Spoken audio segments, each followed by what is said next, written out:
Yes മക്കളെ, ഇതാ miss ഇവിടെ സ്ക്വയറിന്റെ ക്വസ്റ്റൻ ആയിട്ടാണ് വന്നിരിക്കുന്നത്. എന്താണ് പറഞ്ഞിരിക്കുന്നത്? ഈ തന്നിരിക്കുന്നവർ ആരും എന്തല്ല പെർഫെക്റ്റ് സ്ക്വയർ അല്ല എന്ന് ക്വസ്റ്റ്യനിൽ തന്നെ പറയുന്നുണ്ട്. അതിന്റെ റീസൺ ആണ് ചോദിച്ചിരിക്കുന്നത്. നമുക്കറിയാം പെർഫെക്റ്റ് സ്ക്വയർ ആവണമെങ്കിൽ ഈ തന്നിരിക്കുന്ന നമ്പേഴ്സിന്റെ യൂണിറ്റ് പ്ലേസിൽ വരേണ്ടത് എത്രയൊക്കെയാണ്?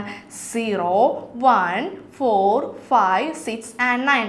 ഈ നമ്പേഴ്സ് ആരെങ്കിലും വന്നിട്ടില്ല എങ്കിൽ അതെന്തല്ല പെർഫെക്റ്റ് സ്ക്വയർ അല്ല. സോ ഇവിടെ 7ഉം 3ഉം 8ഉം ആണ്.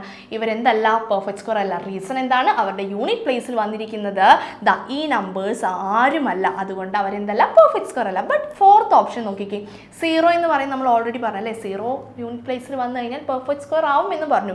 ബട്ട് ഇവിടെ ഒരു കാര്യമുണ്ട്, ഈ 0ന്റെ നമ്പർ എന്ന് പറയുന്നത് അതൊരു ഓഡ് നമ്പറാണ്. 3 zeros ഉള്ളൂ. നമുക്ക് പെർഫെക്റ്റ് സ്ക്വയർ ആവണമെങ്കിൽ അവരുടെ എന്താണ് 0ന്റെ കൗണ്ട് എന്ന് പറയുന്നത് ഒരു ഈവൻ നമ്പർ ആയിരിക്കണം. സോ ഇവൻ എന്താണ് റീസൺ എന്ന് പറയുന്നത്?